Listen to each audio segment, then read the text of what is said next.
السلام علیکم، څنګه یې؟ ښایست جوړې زده کړئ په خیر یې ښه، خو باید جوړې وخت نه ځای کوم ته ځئ چې ډایرکټ په سبجیکټ خبرې په سبجیکټ مو چې راخیستی دی هغه مو اونکولوژیست راخیستی، په هغه کې مو کوم یو راخیستی؟ بایو مارکر یا ټیومر مارکر مو راخیستی دی. صحیح ده.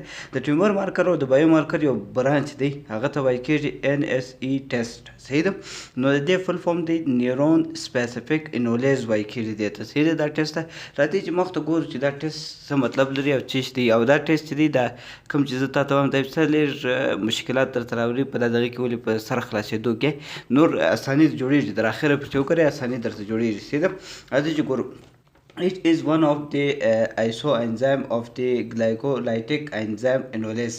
دا د glycolytic enzyme یو enolase یو له isoenzyme څخه دی. یعنی دې جملې مطلب دا دی وایي چې دا د کوم چې یو isoenzyme دی. صحیح ده. یو isoenzyme دی د کور څخه دی، د isoenzyme هغه ته څه شوی کېږي، یعنی په کوم کورنۍ کې شمارل کېږي، یعنی په کومه ډله کې شمارل کېږي، هغه ته وایي کېږي glycolytic enzyme enolase په نامه. یعنی ته دا سوچ وکړه دا یو انزایم دی چې د enolase په نامه نومیږي، یا د ایسو انزایم په نامه یا د انولیز. ایسو انزایم به خپل ځان ته کورنۍ لري. صحیح ده.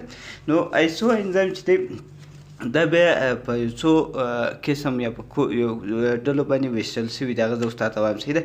انورټیبریټ ارګانیزم 3 isoenzyme of the enolase expressed by the different gene and present. دا په فکرتي ژوندي موجوداتو کې د انولیز 3 isoenzyme شتون لري چې په د مختلف جین لخوا څرګنده شوي دي. یعنې د دې مطلب دا دی وایي چې دا کوم isoenzyme چې اوس مخته رالی چې د موږ ول چې دا د ایسو د انزایم د کورسه دی، نو هغه دی وایي چې دا په ورټبریټ کوم ارګانیزم چې دی، یعنی ورټبریټ کوم چې موجودات دي، نو ورټبریټ هغه موجودات دي چې کوم د ملا لیر لري، یعنی دا د ملا کوم ډوکې دی چې دی دا ډیر چې دی هغه انسانان سو هر حیوان چې سو. صحیح ده. نو دی وایي په هغه کې دا 3 قسم دي. دا کوم ایسو انزایم چې دی 3 قسم دی. یو مطلب د 3 قسم دی په د جین د خوا څخه د کوم چې زموږ جنټیک یعنی میراثي ریښې چې دي د هغو د خوا څخه دې ته مختلف نومونه ورکول شوي دي. نو هغه نومان چې دی ABY په نامه دی. صحیح ده. د دې د ایسو انزایم دا دی یو خبره په پای ساتئ چې ایسو انزایم په شکل کې جلا رقم مختلف وي، لیکن په کار کې یو رقم یې. صحیح ده. راځئ چې مخ ته ځو. It is known as neuron specific enolase NSE as these isoenzyme initially vary detect in the neuron and neuroendocrine cells. دا نیورون ځانګړی د انولیز په نوم پیژندل کېږي چې ځکه چې دا د ایسو انزایم په پیل کې په نیورون او نیورو انډوکراین کې حجرو کې کشف شوی وي.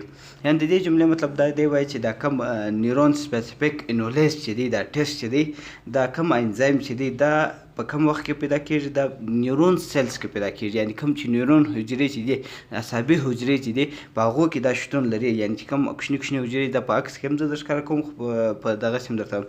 او بل چیرې پیدا کېږي دا نیورو انډوکراین سیلز کې پیدا کېږي، یعنی کوم چې پیچوټري ګلینډ ورته وایي، غدود چې ورته وایي په هغو کې هم شتون لري، یعنی کوم چې د دماغ پیچوټري ګلینډ وي یا نورې څوک چې کوم ګلینډ او غدود وي په هغو کې هم دا شتون لري، مطلب په هغه کې شته. راځئ چې ګورو چې دا ټیسټ موږ ته راښیي چې اوس پیدا کېږي چیرې دا خو دې په ټوله سره خلاص شو. دا ټیسټ موږ ته راښیي چې NSE test is conducted to detect small cell lung carcinoma. دی وایي چې د دې جملې مطلب دا دی وایي چې کوم NSE ټیسټ چې دی هغه موږ ته راښیي د شږو کوم کوچني کوچني حجرې چې دي د هغو سرطان موږ ته راښیي، یعنې د هغو کارسینوما موږ ته راښیي. اینډ نیورو انډوکراین ټیومر موږ ته راښیي، لکه د پښتورګو پر سر باندې اډرلین ګلینډ دی د هغو کینسر موږ ته راښیي.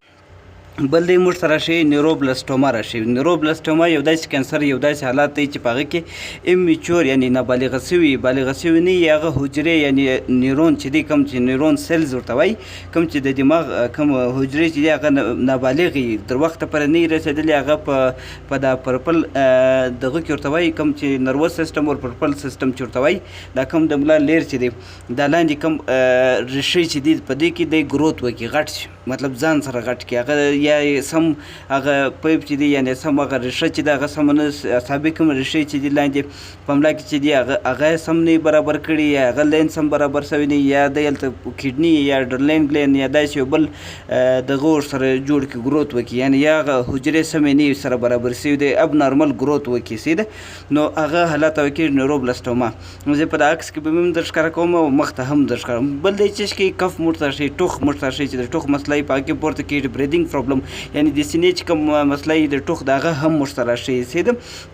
هذه چې مخ ته ځو د دې نارمل رینج څو دی په جسم کې او دا په څو باید څو مقدار کې په جسم کې نارمل رینج د دې یې چې زموږ جسم په هغه مطابق باندې روان شي نو د دې نارمل رینج چې دی هغه د 0.7 نیسي بیا در 12 ګرام پر اشاریه 15 ګرام پر ملي لیټره پورې د دې په جسم کې نارمل رینج دی سیده.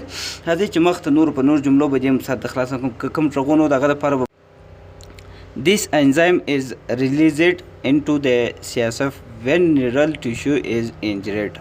دا انزایم د CSF ته خوشې کېږي کله چې د عصبي نساجونه ټپي شوي وي. یعنې د دې جملې مطلب دا دی هغه جمله ده چې کوم ما درته ویلې یعنې کله دا عصبي نساجونه یعنې عصبي ریښې یا د عصبي حجرې یا یو بل داسې کوم دغه چې هغه چې کله زخمي شي نو دا بیا ځي CSF فلویډ ته فلویډ بیا دا داسې اوبه دي په د املا په لیر کې داسې اوسپنې اوبه دي نو هغو اوبو ته ځي د هغو اوبو څخه بیا ځي وینې ته بیا ځي په جسم کې سره ګرځي سیده او پر دې باندې ته یوازې چاته کینسر نشي ویلی چې یا ته د کینسر یا دماغ کینسر یا یو بل یا بل دا دماغ خوږ یم کیدای شي یا یو بل داسې سینې کینسر وي په هغه کې هم کیدای شي یا د ټوخ مسله یې په هغه کې هم پورته کېږي سیده یوازې پر دې ته چاته ټاپه نشي ورکولی چې یا ته کینسر یا داسې یا داسې سیده. هدې چې مخ ته ځو د دې ټسټ به ته څنګه کوې او ځان ته به سیرم څنګه راوړې چش به کوې چش به نه کوې سیده یو جل ټیوب به در سره یي سیرم به در سره یي کوبس ای 412 مشین دی د هارمون انالیزر دی سیده الایزا میتډ هم کېږي خو هارمون انالیزر دی سیده په دې کې دا خپل اټو سیستم دی ګره درښیي سیده دا ډېر ایزي مشین دی په دې کې کېږي او که نور مشینان کې نو مو په هغه کې هم کېږي سیده او که ویډیو لږ درته سخته سوي دوه واره درې واره یوه واره یا خط ما اپلوډ کړی دی په هغه کې وګوره کوشش وکړه چې سر دې په خلاص شي سیده او که نور کومه ویډیو ډېر ورته سوي د هغه دپاره به بخښه کوئ سیده.